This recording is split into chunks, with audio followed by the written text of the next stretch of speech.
Boa noite para todo mundo. Hoje, dia 6 de fevereiro de 2024, e vamos para mais um resumão do dia.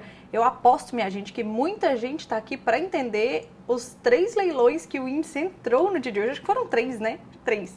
Os 3 leilões que o índice entrou no dia de hoje e o que ocasionou isso daí, mas eu vou contar isso lá no final do vídeo para vocês ficarem até o final.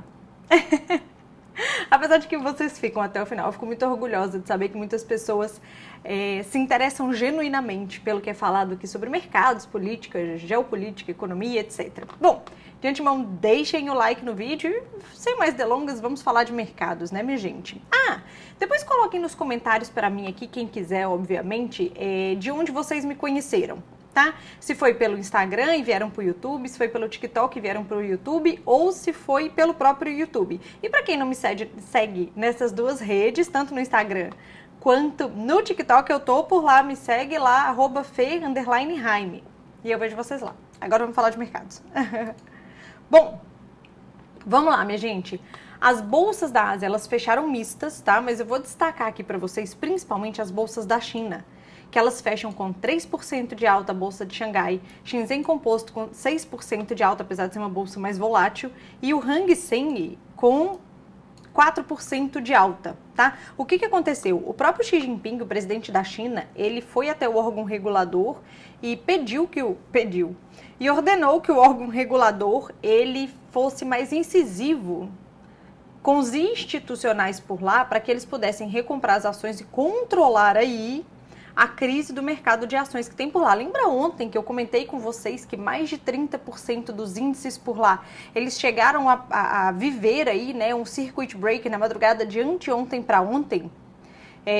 Pois bem, depois disso, Xi Jinping, ele mesmo resolveu atuar junto do órgão regulador para que os institucionais lá pudessem conter estas movimentações abruptas de queda das bolsas chinesas, tá? Eu queria fazer um parêntese sobre isso aqui, porque isso teve uma repercussão muito grande nos mercados, muito maior do que, inclusive, eu mesma imaginava, tá? Muita gente se posicionou com certa estranheza em relação à atitude do Xi Jinping. Por quê? Bom, ele na figura de ditador, pensando na figura que ele repassa para o mundo, tá?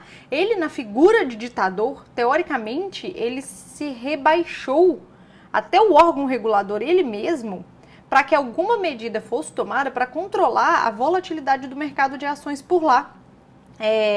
Esse rebaixou é bem entre aspas, tá, minha gente? Mas só para vocês entenderem o sentido figurado da coisa, né? De que ele, como figura maior, como figura soberana, como um ditador da China, que fez a China chegar onde chegou, ter que tomar esse tipo de decisão depois de alguns circuit breakers que aconteceram na última madrugada, da China, é algo no mínimo estranho. Então, houve uma estranheza de vários especialistas do mercado de todo o mundo hoje se posicionando em relação a isso. E assim, minha gente, se houve um envolvimento do Xi Jinping, pessoalmente, entre aspas, né, em alguma ação que algum órgão da China tenha que tomar, tem que dar certo. Tá? Tem que dar certo. Eu não sei se vocês se recordam, tem um filme que eu não sei o nome, eu nunca lembro o nome de filme, que é o imperador que vai parar lá nos Estados Unidos. Não tem nada a ver a história, tá? É só um parênteses. Que tudo que acontece que ele não concorda, ele fazia assim para os súditos dele. Tá? E no final das contas nada acontecia, mas enfim. Então assim, isso tem que dar certo depois de todo esse envolvimento. Não à toa, por isso que eu tô falando isso tudo para vocês, não à toa as bolsas por lá saltaram mais de 3%, tá? Mas fato é que esse estímulo, esse envolvimento direto, também acabou provocando aí uma positividade das commodities. O minério de ferro hoje pela manhã, ele estava levemente negativo, tá? Ele estava numa cotação um pouco melhor que a cotação de ontem cedo, mas ao longo do dia ele acabou ganhando certa força, tá? Ao ver o estímulo que foi anunciado e posto em prática do próprio presidente da China em relação ao mercado de ações por lá, tá? Então isso corroborou com a positividade do minério de ferro, que hoje reflete positivamente nas cotações da Vale, tá?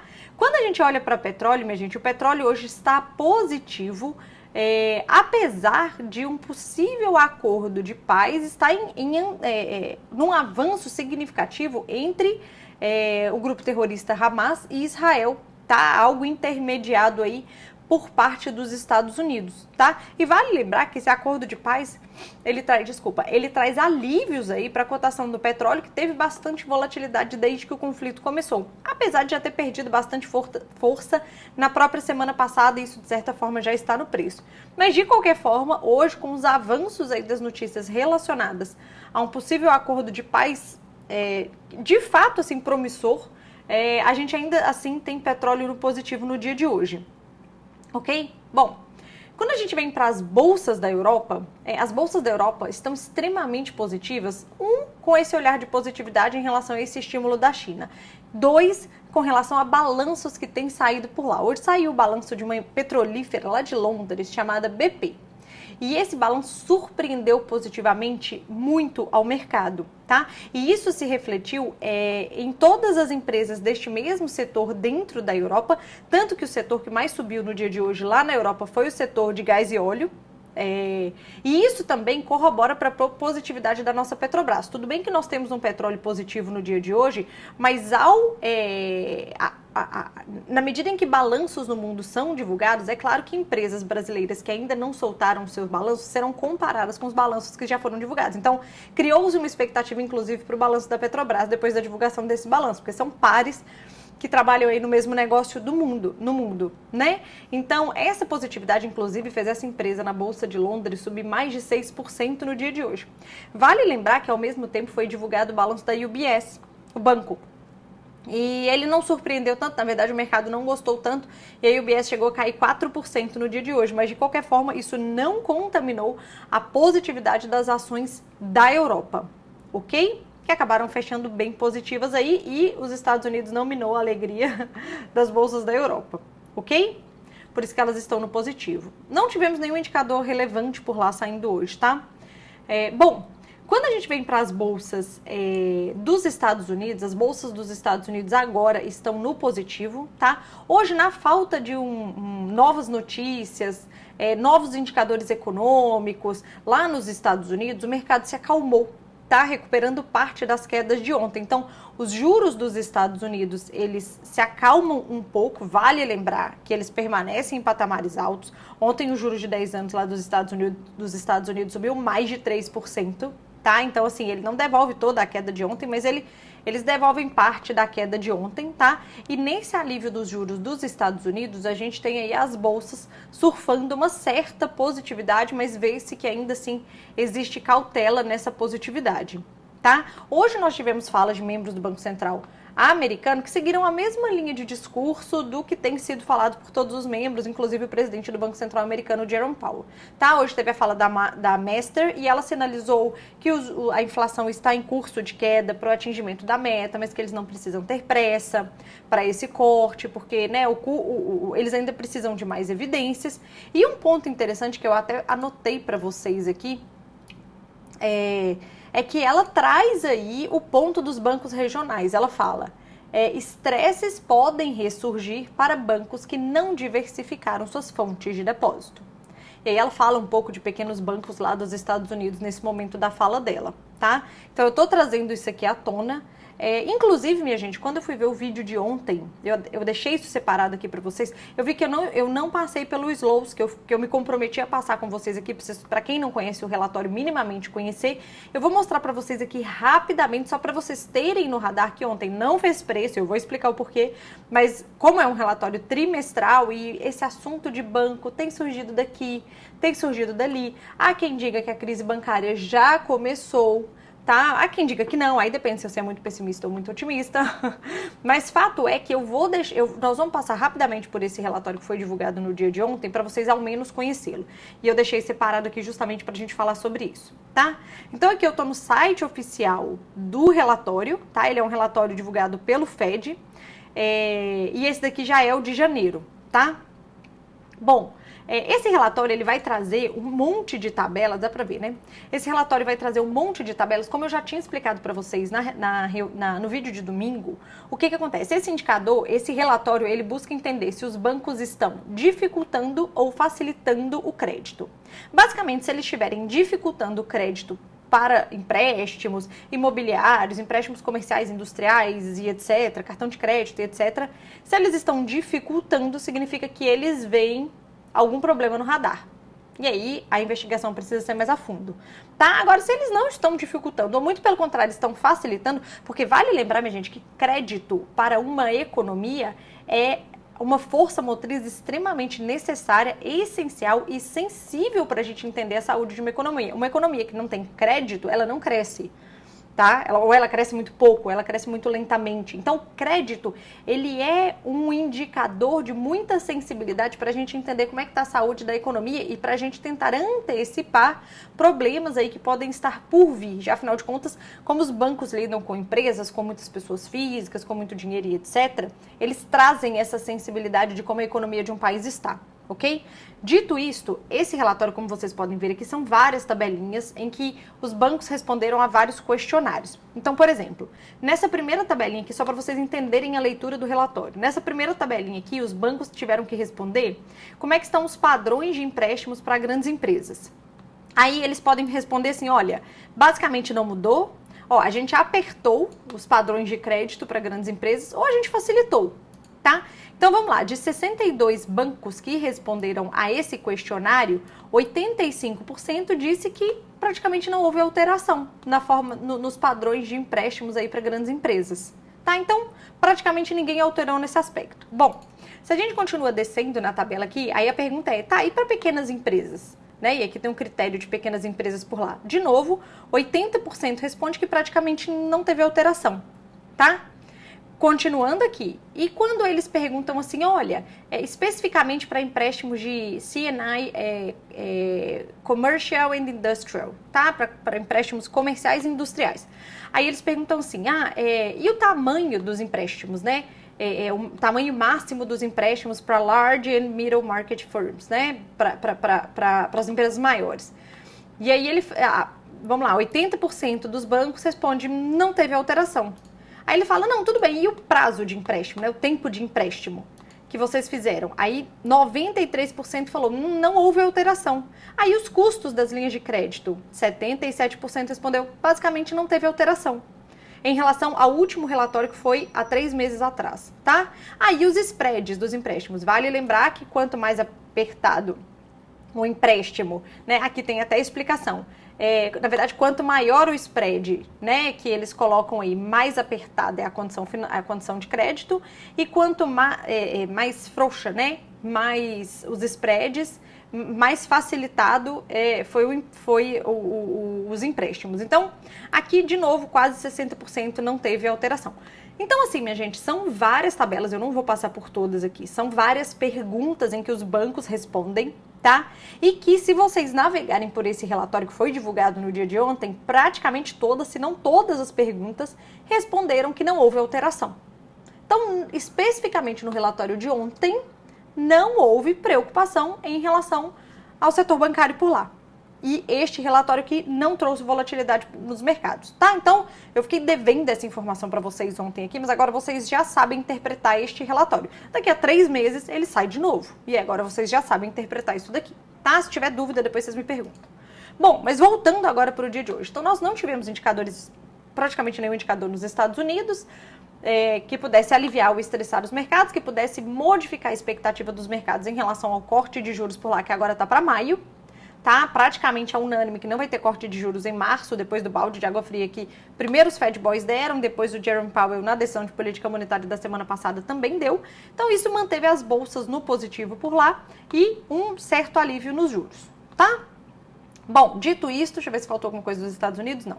Vamos agora falar de Brasil. Aqui tem aqui assim, várias notícias boas ao mesmo tempo culminaram na positividade de várias ações de uma maneira quase que aleatória. Mas vamos falar sobre isso agora. Já eu falo do leilão, dos leilões que nós tivemos hoje, tá? Que eu trouxe uma imagem aqui para mostrar para vocês. Mas vamos lá, vamos falar agora da nossa bolsa. Primeiro nós tivemos positividade das commodities, o que traz a positividade aí para a nossa Vale e para a nossa Petro. Para a nossa Petro, a gente ainda tem aí a positividade do balanço de sua parceira, né, de negócio lá de Londres, que traz uma expectativa positiva para o balanço da própria Petrobras. Então, por um cenário de commodities, nós temos positividade no dia de hoje, positividade para as ações relacionadas a elas, tá? Além disso, minha gente, o que bombou no índice no dia de hoje foi principalmente bancos. Tá? Ontem nós tivemos o balanço do BTG logo cedo, que foi bom, o mercado gostou e ficou positivo. Nós tivemos no final do dia o balanço do Itaú, que a princípio o mercado achou, de certa forma, dentro de uma normalidade, mas hoje ele está precificando um conforto aí, né? Ele se agradou, ele gostou aí do balanço do Itaú. Então, ponto positivo, mais um ponto positivo para o setor bancário. No dia de hoje, o Bradesco, minha gente, subindo aí mais de 5%, tá? Não sei quanto tá agora, mas ele estava praticamente o dia inteiro subindo mais de 100%. Depois que foi anunciado que a Cielo vai fechar capital.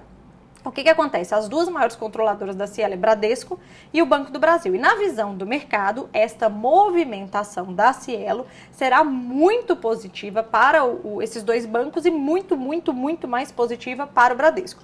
Vale lembrar que o Bradesco vai divulgar o seu balanço amanhã, tá? Mas essa precificação de hoje é o mercado interpretando que essa movimentação da Cielo trará muitas vantagens para o Bradesco, seu maior controlador.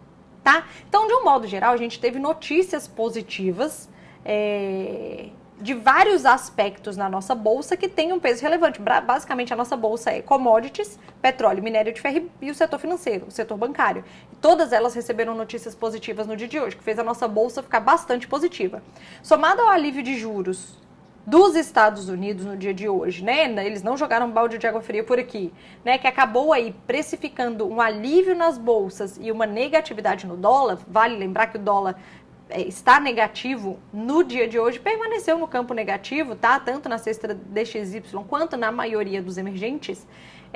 O Brasil conseguiu surfar uma onda mais positiva aí para a nossa bolsa, tá? Além disso, hoje no Brasil a gente teve a ata do Copom sendo divulgada, não trouxe nenhuma surpresa para o que já foi dito. A ata separou alguns parágrafos, no plural, para falar um pouco do fiscal do país e a preocupação em relação à meta do fiscal do país, tá?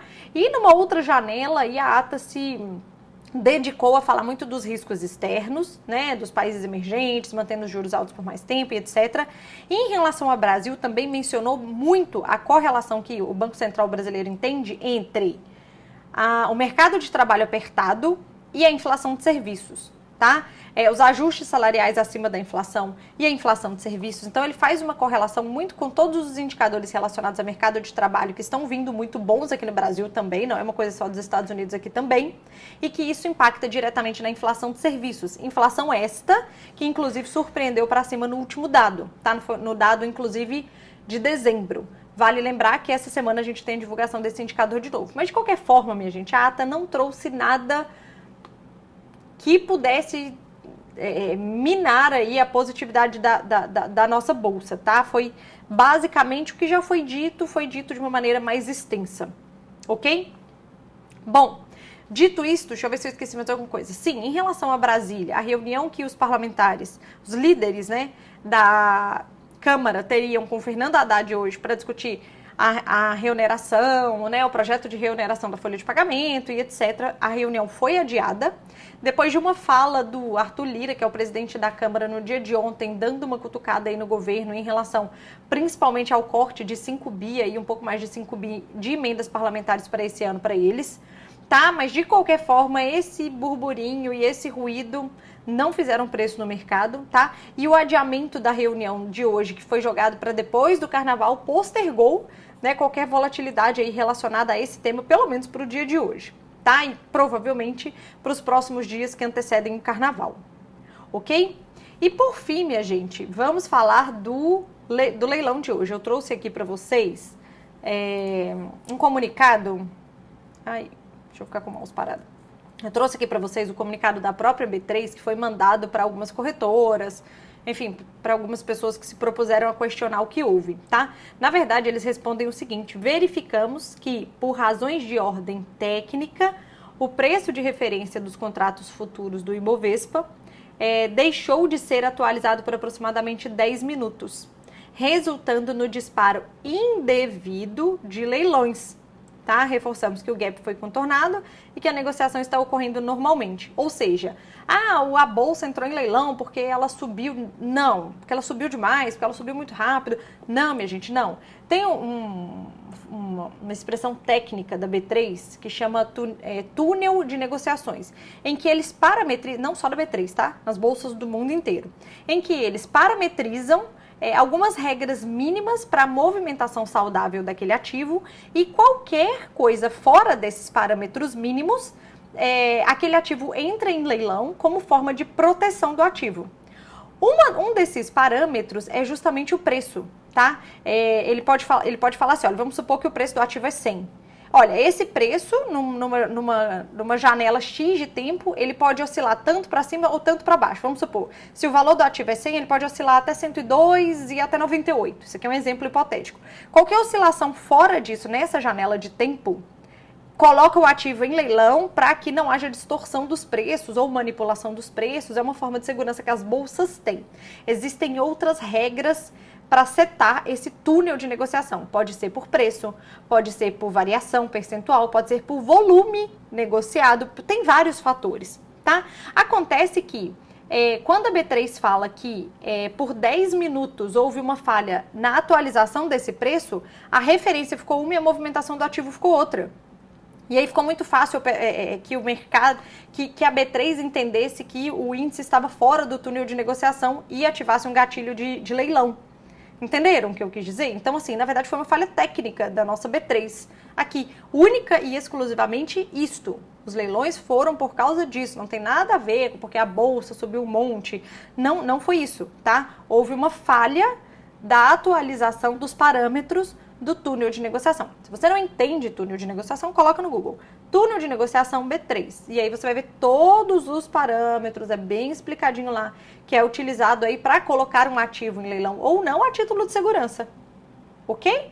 Bom, dito isto, então, entendida essa parte, vamos voltar para cá. Nós tivemos uma bolsa extremamente positiva no dia de hoje e o nosso dólar, por conta desses motivos independentes que eu expliquei para vocês, né?